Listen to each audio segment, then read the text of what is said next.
Ben, c'est assurément pas une bonne nouvelle, là, mais il faut en parler. Hein? Fait qu'on va percer l'abcès. Juste vous dire, OK, j'ai devant moi une statistique qui fait mal.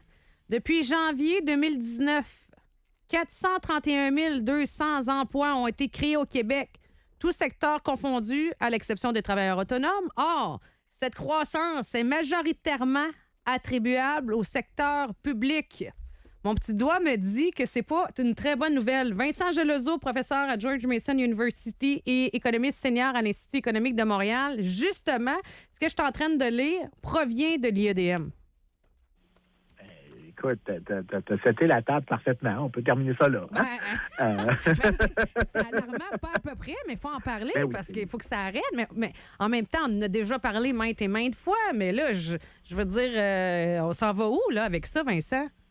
Bon, écoute, on va commencer avec un pot de fleurs, là, parce que les gens vont toujours dire « Ah, vous n'êtes pas posé. » Il y a des emplois publics. Vous n'êtes pas nuancés. Donc, on va commencer avec le disclaimer pour tasser un peu les trolls de la conversation. Il y a un secteur public qui a une justification, puis cette justification-là, c'est les choses que la société civile ne peut pas faire ou que le marché ne peut pas faire.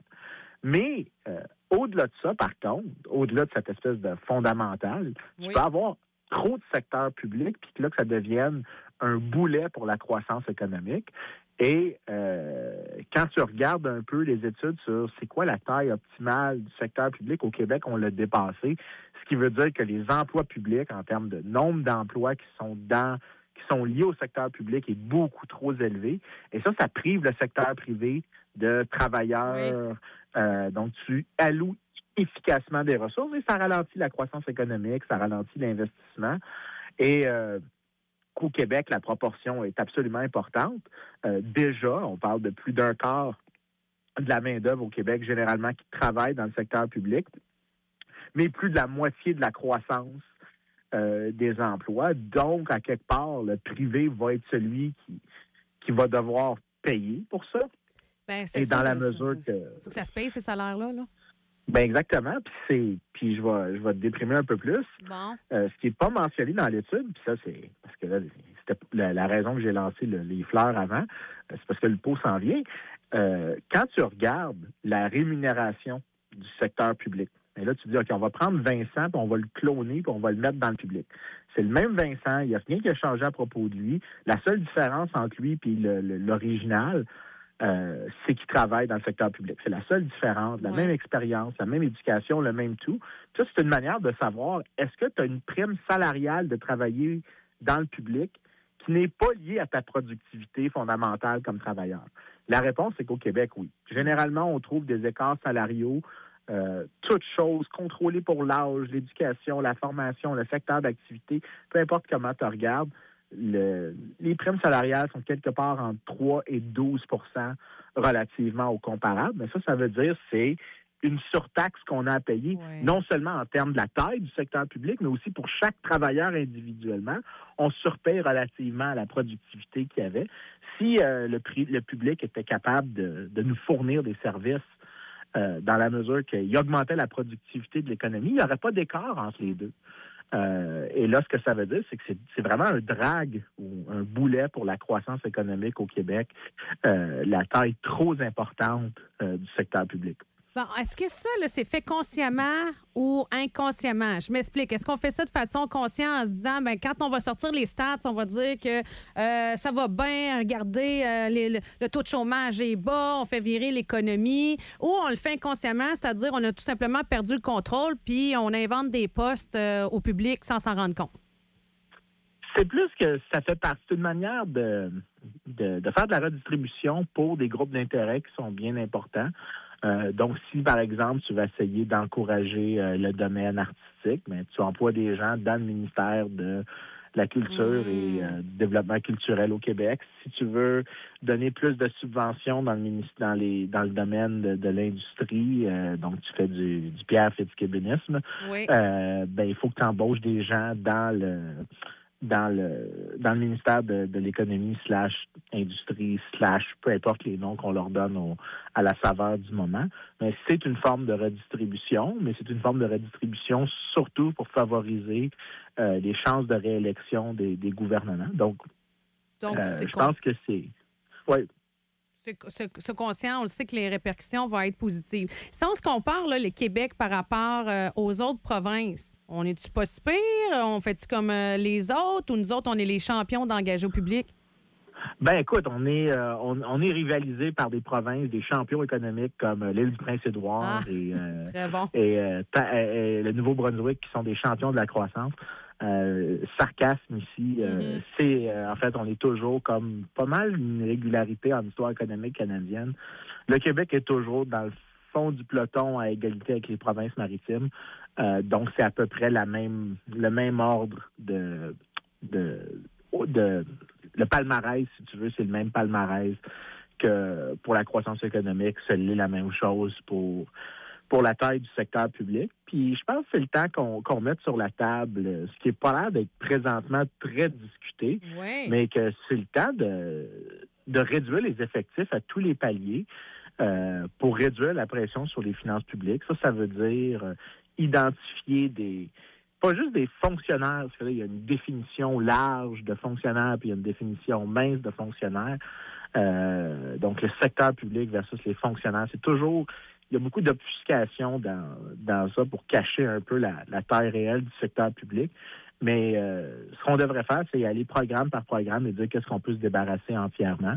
Puis moi, celui que moi je répète constamment, c'est le ministère du Développement économique avec Investissement Québec et toutes les agences qui s'y apparentent distribue les petits papiers roses puis licencie-moi tous ces gens-là dans ces agences-là qui... en fait, on a appris récemment qu'Investissement Québec sous-performe relativement à des bons de trésor. Ce qui veut dire qu'on aurait été mieux de ne pas leur donner de l'argent puis le mettre sur la dette. On aurait réussi. On serait en meilleure santé fiscale si on avait fait ça que si on leur avait donné l'argent pour essayer d'encourager le développement économique. Donc, tout bonnement, éliminons entièrement ce ministère-là et les agences qui s'y ressemblent et passons ça en baisse d'impôts directement. Ça devrait avoir déjà un bon point de départ. Dire qu'il faut réduire la taille du secteur public, c'est de la théorie, là. Mais mettons qu'on passe au côté pratique de la chose. Avec la puissance syndicale qu'on a au Québec, c'est-tu réaliste de penser qu'on peut faire ça? Bien, le problème, c'est que si on ne le fait pas maintenant, on va devoir le faire plus tard.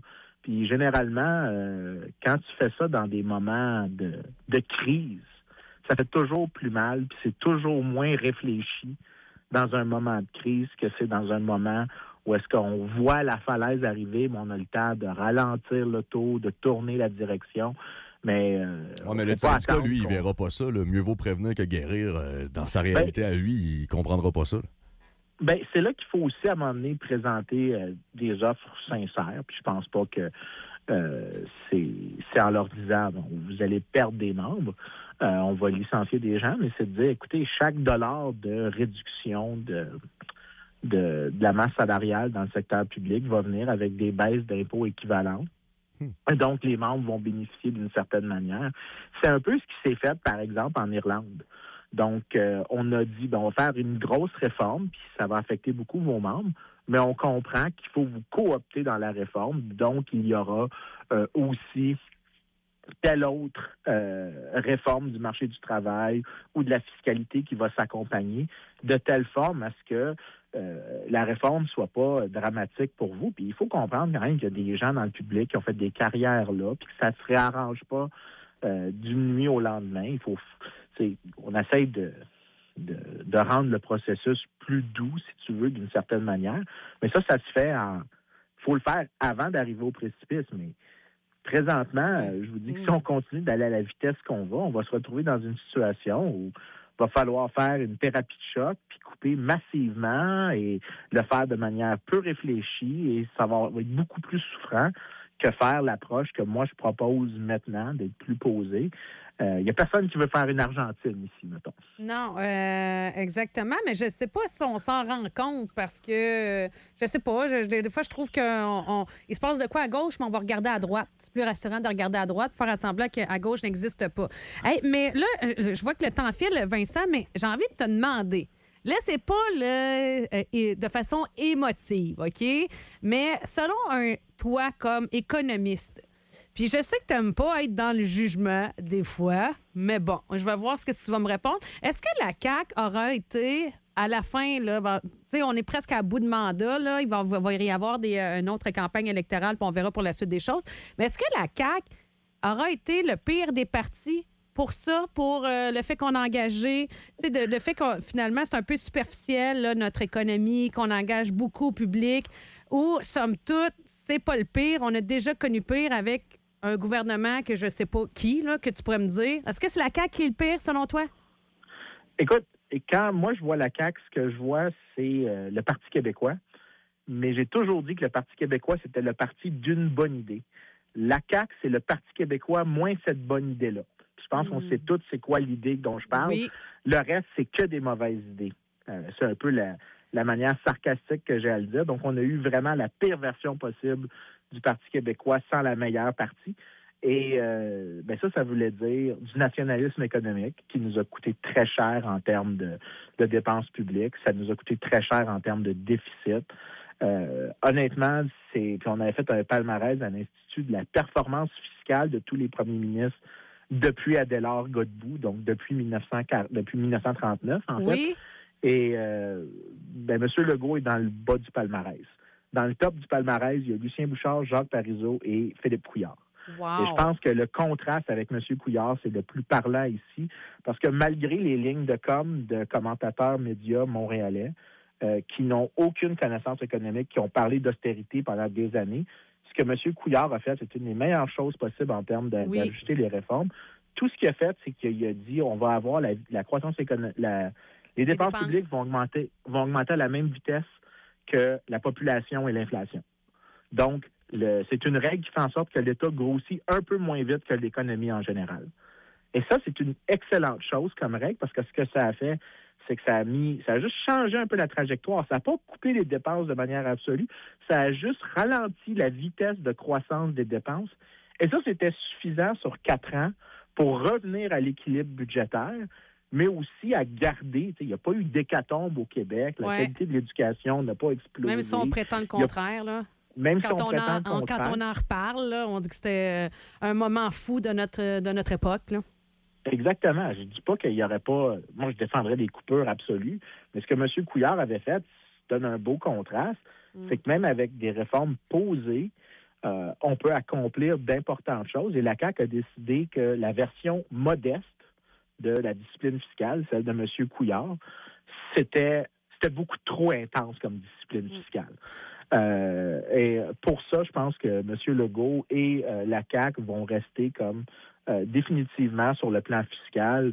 Les autres affaires, je laisse ça à d'autres personnes, mais sur le plan fiscal, définitivement le pire parti qui a été en charge des finances publiques au Québec, parce que c'était, comme la vieille expression, il y a des marins qui sont débarqués au bord et ils ont dépensé sans compter. Le problème, c'est que c'était pas leur portefeuille, c'est le portefeuille d'une autre personne. Et Dieu sait qu'en plus, François Legault aime rappeler qu'il était comptable. Vincent Gelozo, merci beaucoup, professeur à George Mason University. On se retrouve la semaine prochaine avec JC. Comme disait Donald McCracken, quand j'ai le temps.